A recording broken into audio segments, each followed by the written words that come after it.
Hello everyone, আসসালামু আলাইকুম। কেমন আছেন সবাই? আই হোপ সবাই অনেক বেশি ভালো আছেন। ভিডিও শুরুতে সবাইকে আবারও জানাই হ্যাপি নিউ ইয়ারের শুভেচ্ছা। দোয়া করি এই নতুন বছরটা যেন সবার জীবনে মঙ্গল বয়ে নিয়ে আসুক, সবার মনের আশা বাসনাগুলো পূর্ণ করুক, সবার মনের দুঃখ কষ্টগুলো দূর করে দিক। তো যাই হোক, প্রতিদিনের মতো আবারও একটি নতুন ভিডিও নিয়ে এসেছি আপনাদের মাঝে। আশা করি আজকের ভিডিওটা আপনাদের অনেক বেশি ভালো লাগবে। এখানে আর কি বাবা পিঠা বানাবো, যার কারণে নারকেল আর কি কুটিয়ে নিচ্ছিলাম। তারপরে অফ ক্যামেরাতে আর কি চালের গুঁড়া সব কিছু রেডি করে নিয়েছি, খেজুরের গুড় কেটে নিয়েছি, আর এই যে নারকেল কুড়ানো আর কি। তা আজকে কিন্তু বাসায় মেহমান আছে, ছোটো বোন এসেছে কালকে রাত্রে। তো আসলে যখন এসেছে তখন আর আপনাদের মাঝে কোনো কিছুই শেয়ার করতে পারিনি। তো ছোটো বোন যেহেতু এসেছে রাতেই কিন্তু ওদের জন্য ভালো মন্দ রান্না করা হয়েছে। তো এখন সকালবেলা ভাবলাম ওদের জন্য ভাপা পিঠা বানাই, আর ওরা কিন্তু বেশি দিন থাকবে না, মাত্র একদিন আমার বাসায় থাকবে, তারপরে ওরা শহরে চলে যাবে। ওরা কিন্তু অলরেডি এক সপ্তাহ আগেই আর কি আমার বাবার বাড়িতে এসেছে। তো এখন বাবার বাড়িতে বেড়ানো শেষ করে তো আমি বলেছিলাম যে আমার বাসায় 2 দিন মানে থাকার জন্য, তার কারণে এসেছে।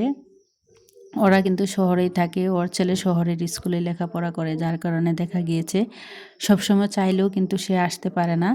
তো প্রতি বছরে একবার আর কি ডিসেম্বর মাসে আসে। তো আসার সময় কিন্তু সে অনেক কিছু নিয়ে এসেছিল, আর এই যে দেখছেন মিষ্টি থেকে শুরু করে অনেক কিছু নিয়ে এসেছিলো আমার ছেলে মেয়েদের জন্য। তো সেগুলো আর কি আপনাদের মাঝে শেয়ার করতে পারিনি, যদিও ভিডিও করেছিলাম, কখন যে ওই ভিডিওটা রিলেট হয়ে গিয়েছে বলতে পারবো না, কি কি এনেছিল আর কি। তো এখানে কিন্তু অফ ক্যামেরাতেই আজকে নাস্তাটা করে নিয়েছি। তো নাস্তার পর আর কি বাজারে গিয়েছিলাম, যেহেতু বাসায় মেহমান আছে। তো বাজারে গিয়ে এখানে আর কি কিছু সবজি বাজার নিয়ে এসেছি। সবজি বাজার বলতে এখানে সিম নিয়ে এসেছিলাম, তারপরে হাফ কেজি সিম, হাফ কেজি টমেটো, তারপরে গাজর, তারপরে কালো বেগুন আর কি। তো সব মিলিয়ে কিন্তু এখানে আমার 100 টাকার বাজার ছিল। 20 টাকার সিম ছিল, 20 টাকার গাজর ছিল, আর 40 টাকার টমেটো, মোট 80 টাকা, আর 20 টাকার কিন্তু কালো বেগুন ছিল। তো সব মিলিয়ে কিন্তু এখানে আমার 100 টাকার বাজার করেছিলাম। তো মাশাল্লাহ 100 টাকায় কিন্তু আমি অনেকগুলো বাজার করতে পেরেছিলাম। আসলে একটা সংসার চালাতে গেলে আমি মনে করি কি প্রতিটা গৃহিণীরই সবচেয়ে বেশি যেই জিনিসটা আগে কাজে লাগে সেটা হচ্ছে বুদ্ধি। আপনি যদি বুদ্ধি করে বাজার করেন, কম টাকার মধ্যেও কিন্তু অনেকগুলো বাজার করা যায়। আমি কিন্তু আজকে 100 টাকার দিয়েই কিন্তু অনেকগুলো বাজার করতে পেরেছিলাম। আমি এখানে চাইলে কিন্তু 1 কেজি পরিমাণে সব কিছু নিতে পারতাম, এতে করে কিন্তু দেখা গিয়েছে আমার টাকাটাও অনেক বেশি যেত। দেখা গিয়েছে যে সব জিনিস কিন্তু এতগুলা জিনিস কিন্তু আমি পেতাম না। তো আমি কিন্তু সবসময় বাজার করতে গেলেই সব সময় হাফ কেজি, মানে যাই আনি, যে কাঁচা তরকারি সবসময় হাফ কেজি আনি আর কি।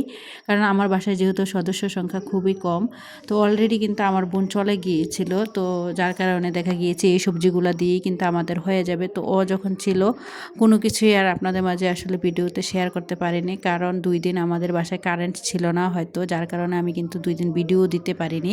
তো যার কারণে কি কি রান্না করেছিলাম, কি আশেপাশে কোনো কিছুই কিন্তু আপনাদের মাঝে শেয়ার করতে পারিনি। তো ও যখন চলে গিয়েছিল, তো তার পরের দিন আর কি আমি বাজারটা করেছিলাম।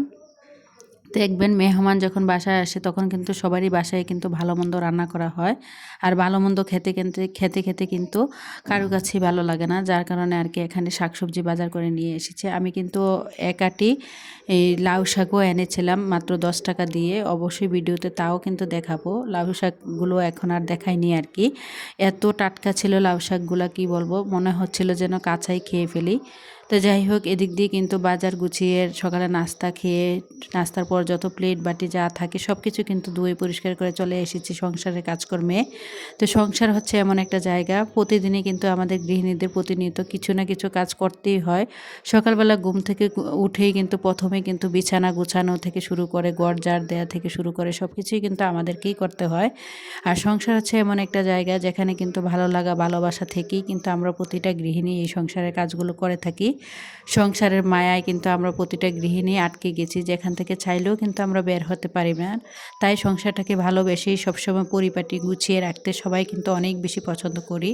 তো দেখলাম যে বেশ অনেক দিন হয়ে গিয়েছে আমার ছেলে কিন্তু যেই রুমে থাকে আর কি, ওই রুমের বেডশিটটা চেঞ্জ করে দিয়েছি আজকে। তো দেখলাম যে ওর পড়া টেবিলেটাও প্রায় এলোমেলো হয়ে আছে। এখন যেহেতু বছরের প্রায় শেষ, আর এখন তো নতুন বছর চলে এসেছে, ওর সব পুরাতন বইগুলো কিন্তু এখন আর কাজে লাগবে না।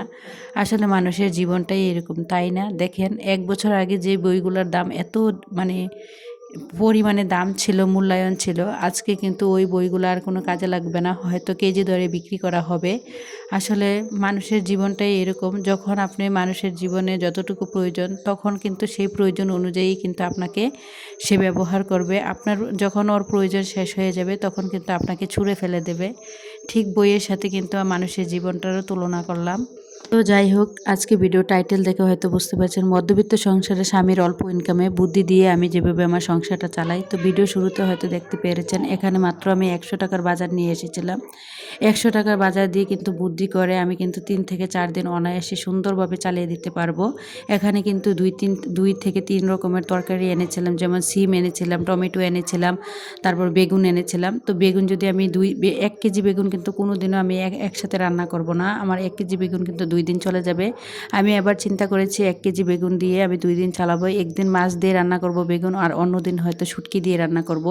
তো 1 কেজি বেগুন কিন্তু আমার 2 দিন চলে যাবে। সিমগুলা কিন্তু 1 দিন চলে যাবে, টমেটোগুলা কিন্তু 1 দিন চলে যাবে। মোট কিন্তু 4 দিন। তো আমরা যদি গৃহিণীরা একটু বুদ্ধি করে হিসেব করে যদি বাজার করি, দেখবেন কম টাকার বাজার দিয়েও কিন্তু বুদ্ধি করে সংসারটাকে খুব সুন্দরভাবে চালানো যায়। আমার হাজব্যান্ডের যে অনেক আহামরি ইনকাম তা কিন্তু না। আমার হাজব্যান্ড কিন্তু খুবই সীমিত বেতনে চাকরি করে। উনি কিন্তু বাহিরে থাকলেও উনি একটা কোম্পানিতে জব করে। কোম্পানির বাহিরে কিন্তু আর অন্য কোনো কিছুই করতে পারে না। তো যেহেতু উনি কোম্পানিতে জব করে আর কোম্পানির বেতন কিন্তু খুবই সীমিত, আজ প্রায় 20 বছর যাবৎ তিনি এই কোম্পানিটাতেই আছেন। তো দেখা গিয়েছে যে চাইলেও বাহিরে, এখন আগে আর কি অনেক সুযোগ সুবিধা ছিল বাহিরে পার্ট টাইম করার আর কি, এখন আর বাহিরে পার্ট টাইম করতে পারে না। তো একটা সময় কিন্তু আপনাদের ভাইয়া অনেক টাকা পয়সা ইনকাম করতো, যেই সময়টা দেখা গিয়েছে আমার ছেলে মেয়েরা অনেকটাই ছোট ছিল।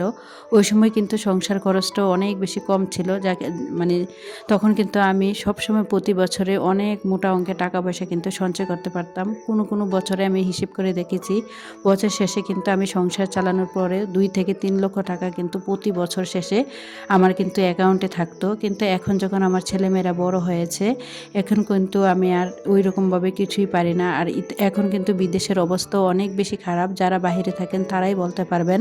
আর এখন কিন্তু আমার হাজব্যান্ড ওই আগের মতো ইনকামও করতে পারে না। এখন আমার ছেলেমেয়েরা বড় হয়েছে, তাদের লেখাপড়ার খরচ দেখা গিয়েছে, আমি কিন্তু ছেলে মেয়েদের জন্যই বাসায় এসেছি। তো বাসায় থাকলে সবাই জানেন কত বেশি একটা সংসারে কত বেশি খরচ হয়। তো বাসায় থাকলে ছেলে মেয়েদের লেখাপড়া খরচ থেকে শুরু করে বাসা ভাড়া থেকে কারেন্ট বিল, গ্যাস বিল সব কিছুই কিন্তু এই টাকা থেকেই দিতে হয়। যার কারণে আর দেখা গিয়েছে আমি চাইলেও আসলে মোটা অঙ্কের টাকা পয়সা আর কি আগের মতো জমাতে পারি না। তো আমি সবাইকে একটা জিনিস সাজেস্ট করব, যে সকল আপুদের ছেলে মেয়েরা অনেক ছোট আছে তারা কিন্তু হিসেব করে বুদ্ধি করে সবসময় সংসারটা চালিয়ে এখন থেকেই চেষ্টা করবেন সঞ্চয়ী হওয়ার জন্য, এখন থেকেই চেষ্টা করবেন টাকা পয়সা জমিয়ে রাখার জন্য। তা না হলে ছেলেমেয়েরা যখন বড় হয়ে যাবে তখন কিন্তু কোনো দিনও পারবেন না যে অল্প টাকা সংসার চালাতে। তো আমার হাজব্যান্ডের ইনকাম যদিও কম, তারপরেও কিন্তু আলহামদুলিল্লাহ এই অল্প ইনকামে কিন্তু আমি আমার ছেলে মেয়েদের লেখাপড়ার খরচ চালিয়ে ভাড়া বাসায় থেকেও কিন্তু আলহামদুলিল্লাহ অনেক ভালোভাবেই সুখী কিন্তু দিন কাটাচ্ছি। তো আসলে একটা হাজব্যান্ডের ইনকাম বেশি হোক বা কম হোক সেটা কিন্তু ম্যাটার করে না। আপনি আপনার স্বামীর সংসারটাকে কিভাবে চালাবেন, কিভাবে বুদ্ধি দিয়ে বাজার করবেন, কিভাবে বুদ্ধি করে কোন তরকারিটা রান্না করবেন। অনেক সময় কিন্তু একটু হিসেব করে আর বুদ্ধি করে চলার কারণে কিন্তু মাস শেষে কিন্তু মাসের খরচটা অনেকটাই বেড়ে যায়।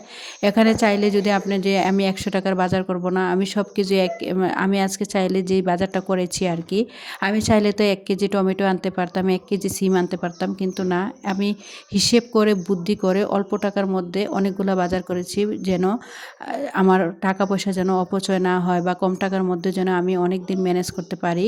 তো আমার হাজব্যান্ডের ইনকাম যেমনই হোক না কেন, আমি সবসময় চেষ্টা করি অল্প টাকার মধ্যে, কম টাকার মধ্যে আমি আমার সংসারটাকে ম্যানেজ করার জন্য। আসলে আমি যেটা মনে করি, একটা গৃহিণী সংসার চালাতে গেলে সবচেয়ে আগে প্রয়োজন হচ্ছে তার বুদ্ধি।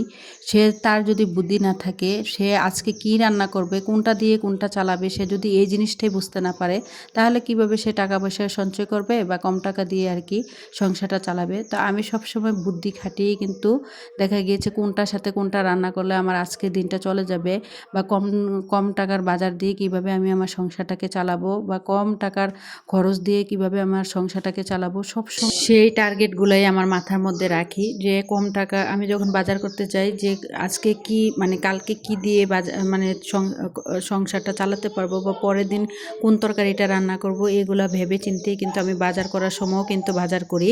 তো দেখা গিয়েছে, এতে করে দেখা গিয়েছে যে আমি অল্প টাকার বাজার দিয়ে বা অল্প টাকার বাজার মানে খরচ দিয়ে কিন্তু খুব সুন্দরভাবে আমি পুরো মাসটা আমার সংসারটাকে ম্যানেজ করতে পারি। তো আপনারা চাইলেও সবসময় বাজার করার আগে ভাববেন যে আজকে কালকে কোন তরকারিটা রান্না করব, বা এর পরের দিন কোন তরকারিটা রান্না করব, এরকম ভেবে যদি আপনি বাজার করেন, দেখবেন অল্প টাকার বাজার দিয়ে কিন্তু বুদ্ধি করে খুব সুন্দরভাবে আপনি আপনার সংসারটাকে ম্যানেজ করতে হবে মানে পারবেন। তো আসলে মূল হচ্ছে আপনার ব্রেনকে কাজে লাগিয়ে কিন্তু আমরা অনেক কিছু মানে করতে পারি। আপনার ব্রেনই যদি কাজে না লাগান, তাহলে কোনোদিনও কিন্তু আপনি সংসার জীবনে সুখী হতে পারবেন না, বা সংসার জীবনে উন্নতি করতে পারবেন না।